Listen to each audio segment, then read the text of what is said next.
আগামীকাল তৃণমূল কংগ্রেসের প্রতিষ্ঠাতা দিবস। বীরভূম জেলায় নানুর বিধানসভার অন্তর্গত বাসাপাড়ায় তৃণমূলের প্রতিষ্ঠাতা দিবস উপলক্ষে মিলন মেলার আয়োজন করা হয়েছে। এই মিলন মেলায় পুঙ্খানুপুঙ্খভাবে পরিদর্শন করলেন বীরভূম জেলা সভাধিপতি কাজল শেখ।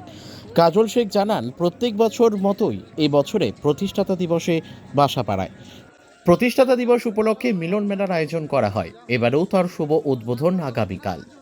এই মিলন মেলায় বিভিন্ন সাংস্কৃতিক অনুষ্ঠানের আয়োজন করা হয়েছে, চলবে 7 দিন ধরে। ওই এলাকার মানুষ আনন্দে আত্মহারা। অবশ্যই সেই জন্য সারা বাংলার প্রত্যেকটি ব্লকে, প্রত্যেকটি মিউনিসিপ্যালিটি এরিয়ায় সাজো সাজো রব।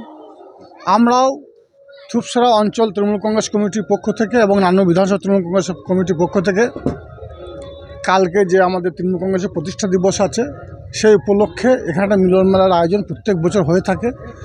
এই থুপসা অঞ্চলে যারা দলীয় নেতৃত্ব আছে, কর্মীরা আছে, তারা সকলে মিলিতভাবে সংঘবদ্ধভাবে এই মেলাটা আয়োজন করে থাকে। আজ সেটা দেখার উদ্দেশ্যে এখানে এলাম, পরিদর্শন করতে এলাম। এসে দেখতে পেলাম কমসে কম 600 থেকে 700, হয়তো এটা আরও সংখ্যায় বাড়তে পারে, স্টল এখানে অলরেডি বসে গেছে।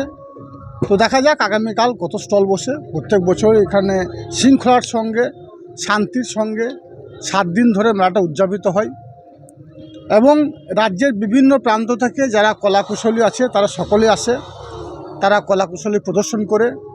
এরিয়ার হাজার হাজার মানুষ, কাতারে কাতারে মানুষ এখানে আসে এবং বিভিন্ন ধরনের সাংস্কৃতিক অনুষ্ঠানের মধ্য দিয়ে এই 7 দিন আমরা উদযাপিত করে থাকি।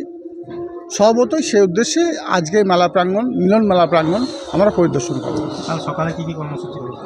কাল সকালে একাধিক কর্মসূচি আছে। কর্মসূচির যে সময়সূচি সেটা আপনাদের হাতে দিয়ে দেওয়া হবে। সকালে আমরা প্রথমে এই যে বাজার, থুপসরা বাজার, এটা প্রদক্ষিণ করব বর্ণাঢ্য মিছিলের মাধ্যমে। তারপরে আমাদের যারা শহীদ হয়েছে তাদের প্রতি শ্রদ্ধার্ঘ্য নিবেদন করব। তারপরে এই মেলা প্রাঙ্গণে এই থুপসরা নানুর বিধানসভা অঞ্চলের বিভিন্ন প্রান্ত থেকে যারা নেতাকর্মী আছে, যারা দলীয় সমর্থক আছে, কমসে কম লক্ষাধিক জনসমাগম এখানে হবে।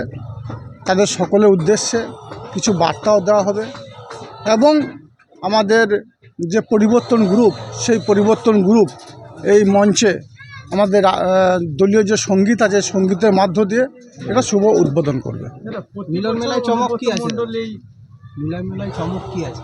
মিলন মেলার চমক কিছু হয় না, চমক একটাই, যেটা হচ্ছে এক বছরের পর বছর আমরা অতিক্রম করে চলেছি এবং প্রত্যেক বছর যে মানুষের জনসমাগম হয়, এবছর সেই জনসমাগমটাও ছাড়িয়ে যাবে। প্রতি বছর অনুব্রত মণ্ডল এই মেলাতে আসতেন, এই বছর কি আসবে? দেখুন, আমরা সবাইকেই নিমন্ত্রণ করেছি, কার্ডটা দেখলে বুঝতে পারবেন। তাছাড়া আমার এখানে যারা রয়েছে সকলে সোশ্যাল মিডিয়ায় বা ফেসবুক, হোয়াটসঅ্যাপ গ্রুপে সে কার্ডটা অলরেডি সারা বীরভূম জেলা, সারা বাংলার বিভিন্ন প্রান্তে ছড়িয়ে গেছে।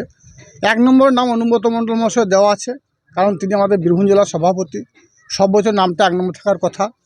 এবং মাত্র কয়েকদিন আগে বোলপুর দলীয় কার্যালয়ে একটা জেলা কমিটির বর্ধিত মিটিং ছিল, সেই মিটিংয়ে আমরা ইনভাইট করে এসেছি। আমাদের কাজ হচ্ছে নিমন্ত্রণ করা। আমরা নিমন্ত্রণ করেছি, আমন্ত্রণ জানিয়েছি, অবশ্যই আসবেন। অনুব্রত মণ্ডলকে দেওয়ার জন্য এবছর উপহার কি থাকবে? দেখুন, এখন থেকে কোনো কিছু বলা যাবে না। আসবেন, তারপরেই দেখা যাবে কি উপহার দেওয়া যাবে। এরিয়ার যারা সুবুদ্ধি সম্পন্ন মানুষ আছে, যারা আমার ইয়াং জেনারেশন আছে, নবযৌবন আছে, যারা আমার দলীয় সমর্থক আছে, তারা যেটা চিন্তা ভাবনা করে সেটাই দেওয়া হবে। শহীদদের জন্য কোনো ব্যবস্থা রাখা হয়েছে? না, শহীদদের প্রতি মাল্য নিবেদন করা হবে। শহীদদের যে দেওয়ার যে ব্যাপারটা থাকে, সেটা আমাদের মাননীয় মুখ্যমন্ত্রী মমতা বন্দ্যোপাধ্যায় দিয়েছেন। তিনি 1998 সালে, 2000 সালে যে শহীদ হয়েছিল, তার জন্য তখন তিনি রেলমন্ত্রী ছিলেন। তিনি বলেছিলেন যে ওই পরিবারগুলো অন্য সংস্থার ব্যবস্থা তিনি করবেন। সর্বত প্রত্যেকটি পরিবারকে তিনি রেলের চাকরি দিয়েছেন।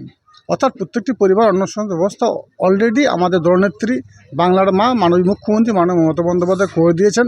শহীদ পরিবারদেরকে দেওয়ার কিছু নাই, তাদের পাশে থাকার বার্তা এটাই আমরা দেবো।